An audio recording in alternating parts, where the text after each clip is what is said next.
Hello my friends and fellow travelers, my name is Pierce, this is my channel Tales from the Road. Thanks so much for stopping by. Today, because you clicked on this video, we're obviously going to talk about Mexico, number one, but number two, we're going to talk about the beautiful region that is the Yucatan Peninsula.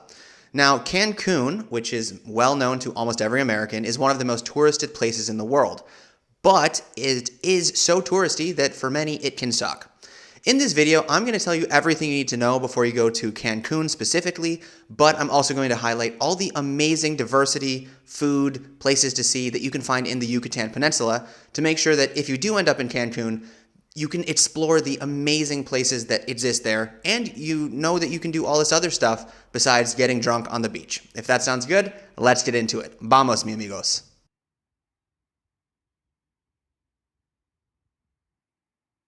So as we always do with these videos, let's talk a little historical and geographical background so we can get to know the place we're going to a little bit better. For me, and as you guys may know, I'm a bit of a history guy, and it's a very important thing that I try to do when I travel to connect and to understand.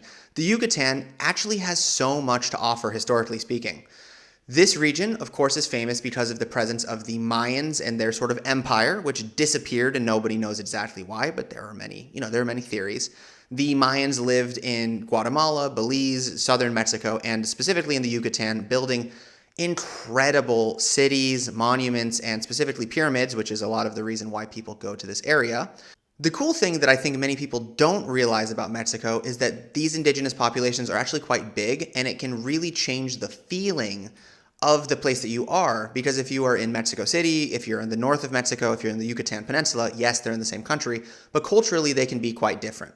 Yes, of course, everybody speaks Spanish. Yes, of course, everywhere you can get street tacos. But the Yucatan Peninsula has things that are so specifically Mayan, and they have all these little villages and, of course, all the archaeological sites that really makes it stand out as a place that's so, so cool.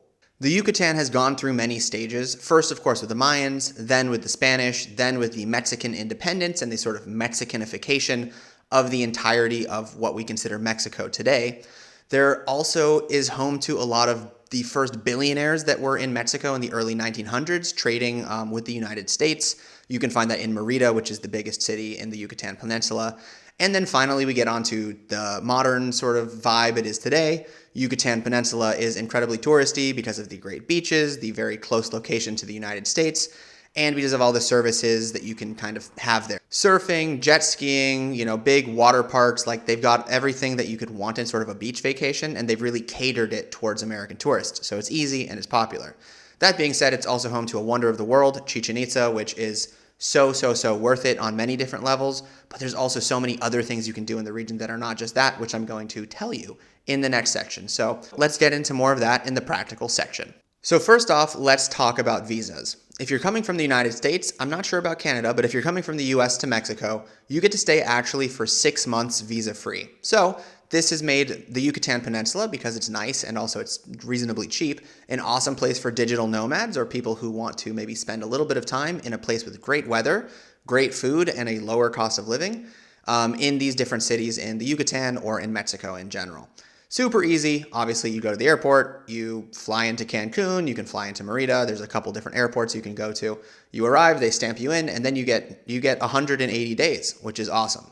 Money in Mexico is also very easy for Americans traveling there because you can use your card in most places, and if you can't use your card, people do accept US dollars because it's obviously so close and they're easily exchanged. Mexicans use the Mexican peso, and the peso trades normally around 20 to 30 pesos for a US dollar, depending on the time of the year, the inflation rate, and all that good stuff.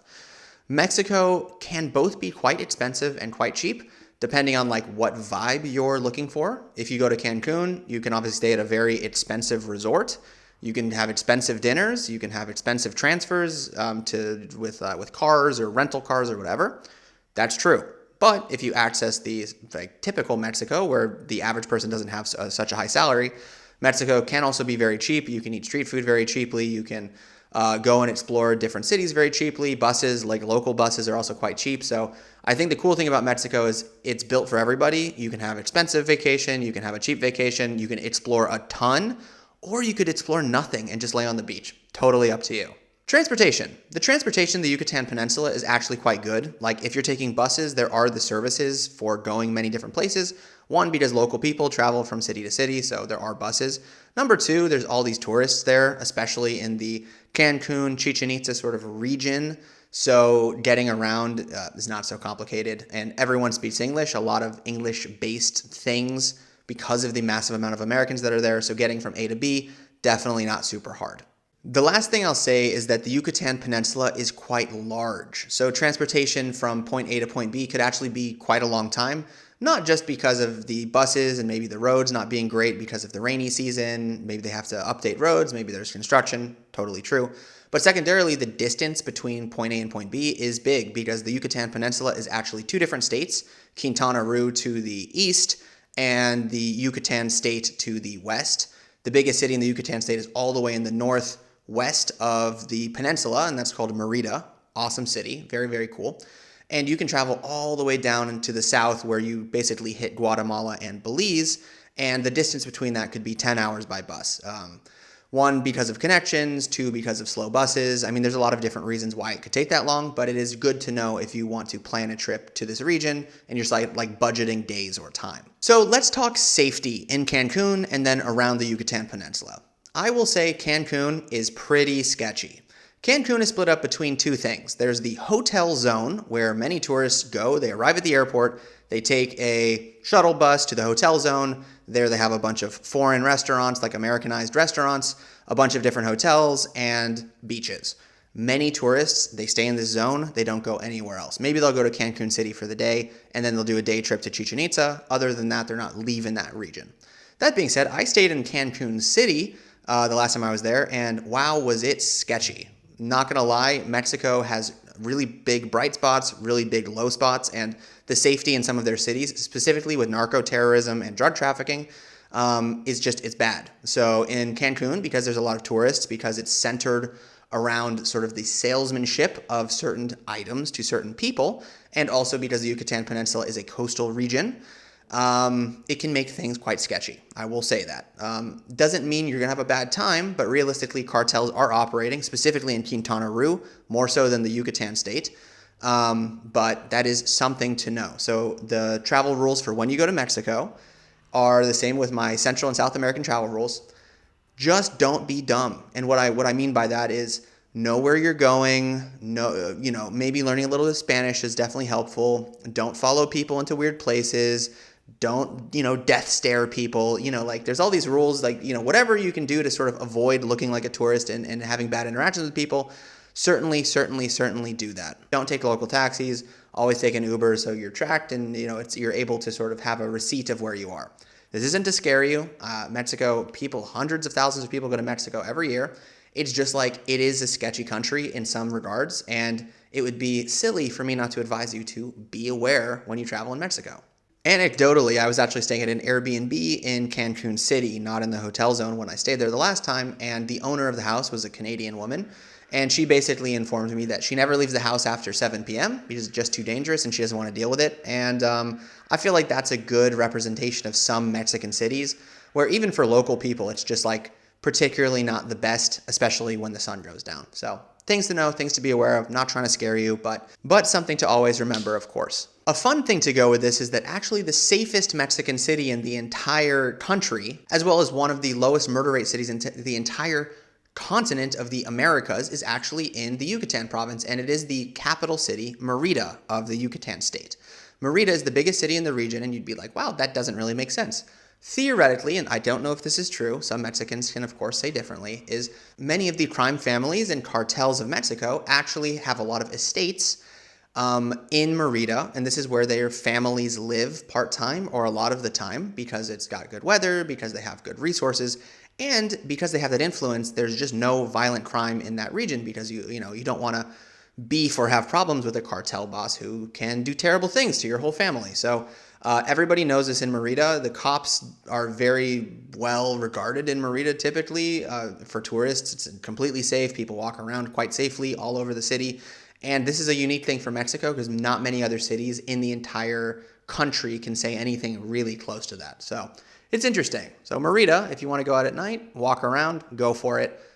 Just, of course, be aware. So now on to my favorite part, which is food. And for me, I think the food of the Yucatan is very particular because it's very specific. They have all these Mayan things that you're not going to find in Oaxaca, you're not going to find in Mexico City, and you're certainly not going to find in the north of Mexico near the United States. One of the most local dishes that people really love is called cochinita pibil. Cochinita pibil is like a slow roasted beef or pork dish that they normally put in tacos. It's super luscious, really, really like deeply nice, and yeah, one of the best bites of food you can get in Mexico for sure.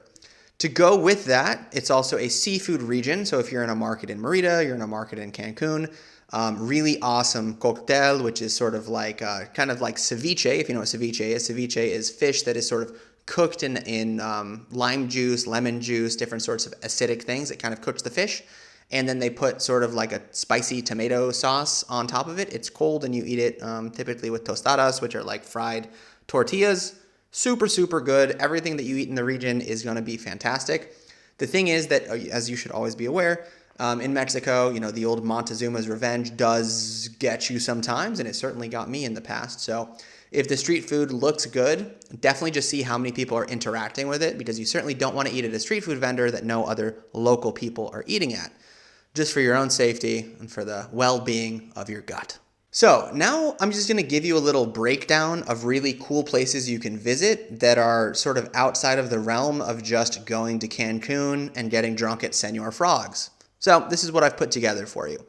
If you're in Cancun, of course you can go to Playa del Carmen, which is another sort of touristy area, but they have really good beaches there. And you can go to Tulum, which is just a little bit more south than that.